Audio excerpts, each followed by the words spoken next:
So the first thing is to prioritize goals. We know that food systems can do lots of things. They can reduce hunger, reduce malnutrition, improve resilience, accelerate climate action, promote biodiversity, generate jobs, reduce poverty. But it's difficult to do all of these things at the same time. So a government will have to, and a government, a business, and an organization such as GAIN, we have to prioritize what we're going to be doing first. That's very important. Not loud enough. Second, thank you, Nadine, always taking care of me. Second, know your food systems. Is that better? Yes? Second, know your food systems. If I was a policymaker in Africa or anywhere, and I was tasked with developing and transforming my food system, I would be in a panic because I would say, what does my food system look like?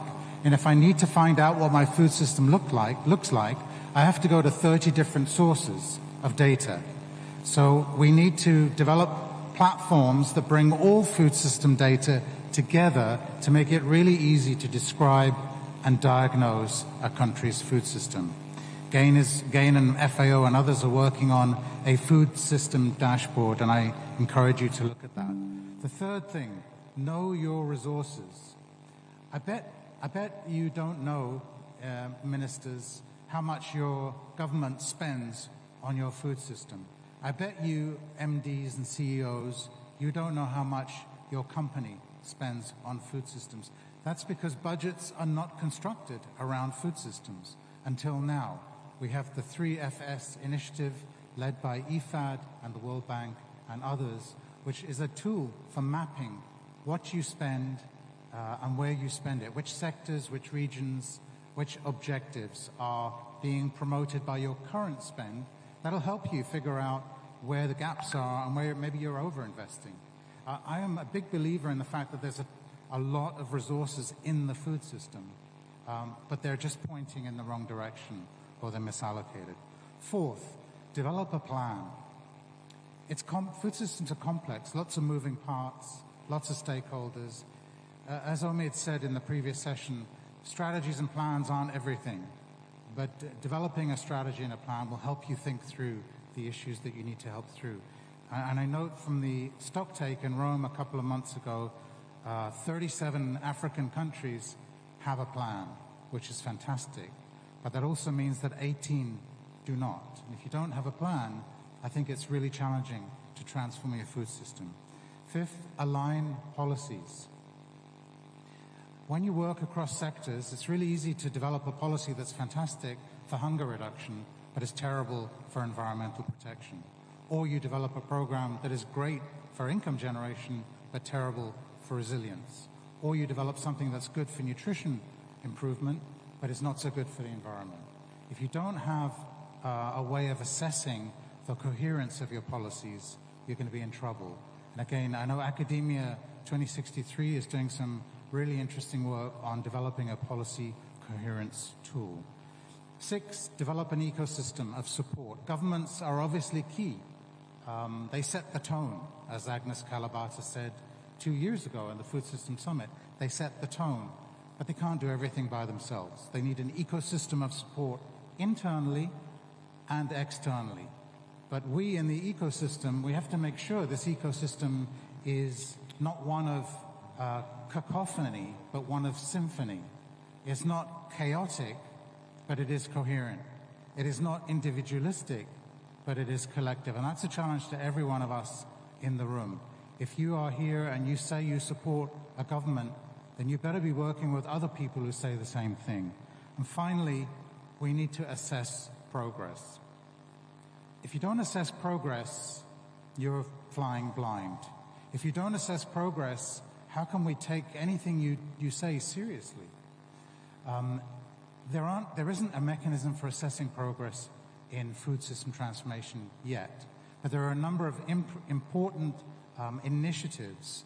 One of them is you'll see in the State of African Food System report that will be released later today. You'll see it. It's called the Countdown Initiative. It's got 50 indicators that I think are a good starting point for any government who wants to assess its food system. But more important than that, we can't wait for 5 years to see if our food system transformation is working on environment or health or food or nutrition or jobs. We need some progress indicators. We need to see our policies being changed, our resource allocations being changed, our institutions being changed, is data being used. So colleagues, the good news is from this countdown initiative, which you see in the report, is that compared to global averages, Africa is doing better or the same in half of those 50 indicators. So I want to echo what John said this morning. It's not all doom and gloom. There's some areas where the rest of the world can look to Africa and learn from Africa. So with that, Nadine, thank you.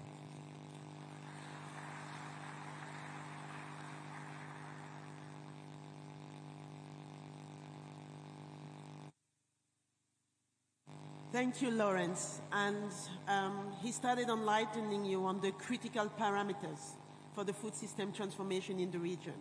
I want to call on a renowned also expert from the region, Dr. Jean-Jacques Mohinda, Regional Head of East Africa AGRA. The floor is yours.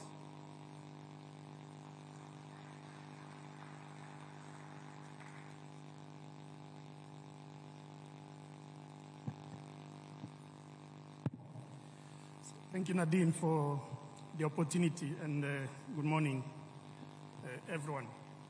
So let me pick up from where the previous speaker has just stopped, and actually agree that we are during this conference discussing Africa's food systems transformation in a global challenging situation. And I tend to agree with John that there are actually solutions. In fact, African agricultural transformation and food systems transformation journey in the recent years has been slowed down by multiple shocks, all the way from COVID-19, climate change, and the conflict in Eastern Europe.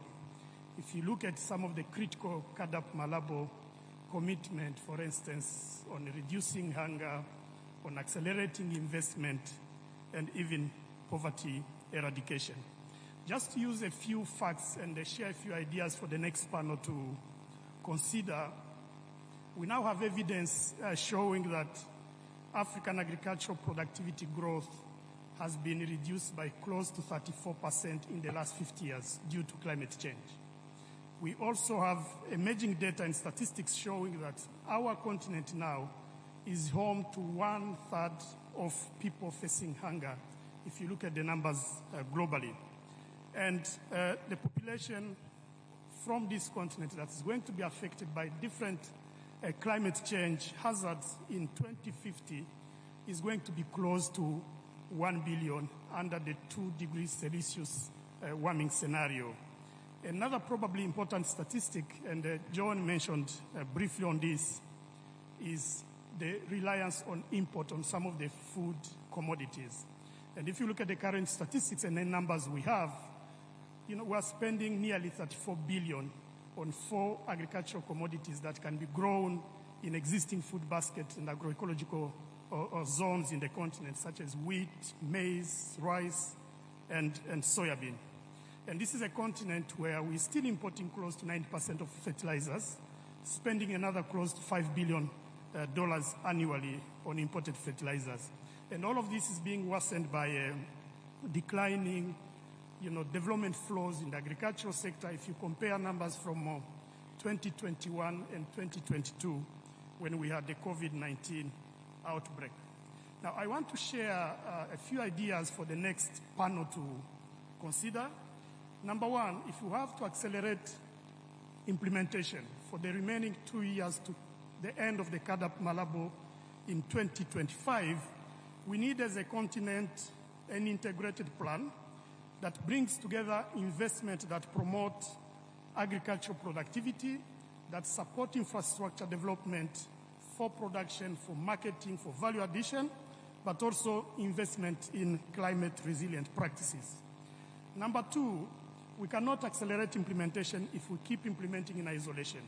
So I'm proposing the panel to take into consideration the idea of integrating existing continental framework, CAADP, the African Continental Free Trade Area that was mentioned earlier, the Program for Infrastructure Development, the Science and Technology Strategy for Africa known as STISA, including even the framework on AU data policy that can help us tracking like the previous speaker has been mentioning. And all of this in the context of the African's Agenda 2023, but also the SDGs by 2030.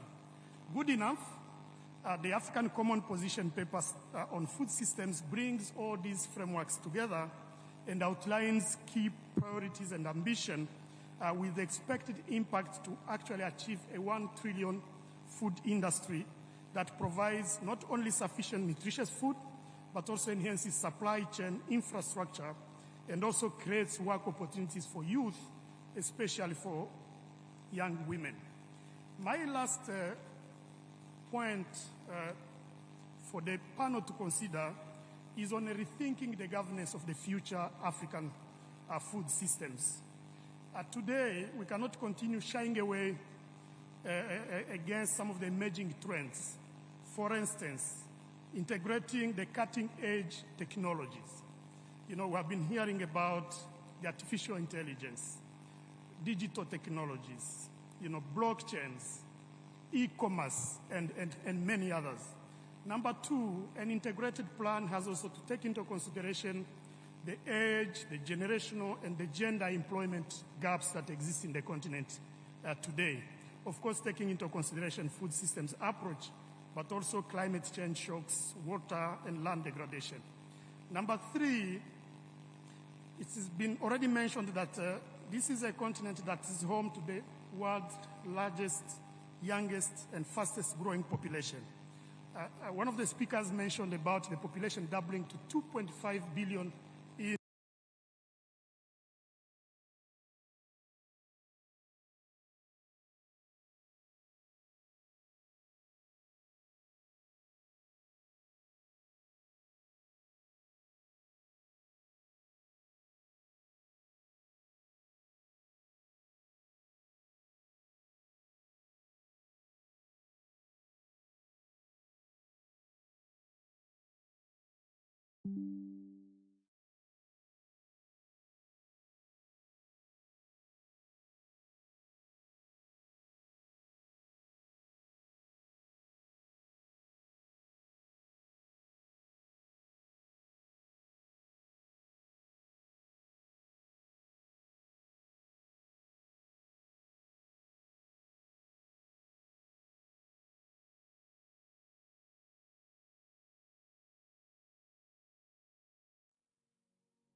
There's an old quote that states 80% of life is showing up.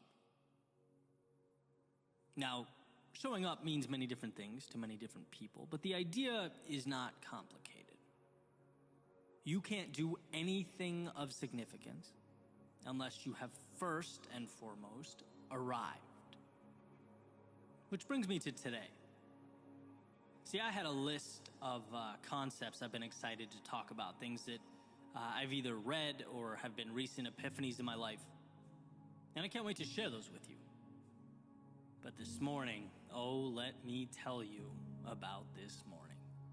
Right, finding the energy to do anything felt like trying to squeeze blood from a rock. I woke up with a headache, exhausted because I didn't sleep at all the night before. And you know that feeling, like when you didn't sleep at all the night before, you're oddly constantly reminding yourself the next day that you didn't sleep, and everything just felt off. And really, as I'm speaking now, things still kind of do. And so I got up and I sort of played with the idea of taking the day off altogether, right? Maybe I'm due for one anyway. I thought about resting. The little devil with the pitchfork on my shoulder continuously reminded me how great sleep would feel. And I was sitting there, you know, kind of weighing my options. Took some ibuprofen, started the coffee, sat down on the couch, just kind of looking at the wall, what to do. But realistically, I knew. And I want to explain why.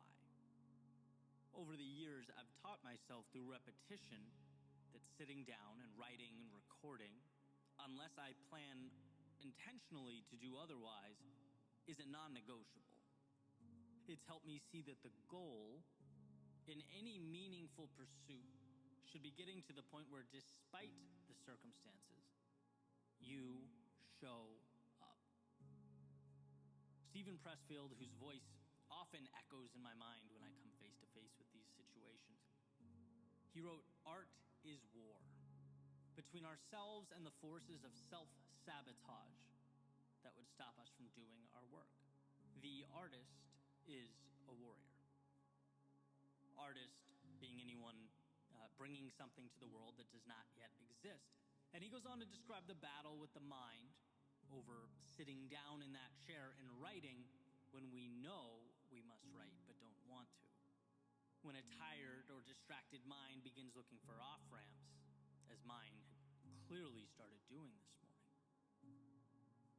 These seemingly trivial moments, when any rational soul could argue for the validity of postponing their date with Microsoft Word, well, they come to matter more than ever. Because greatness is a byproduct of intentionality. If you become accustomed to breaking promises,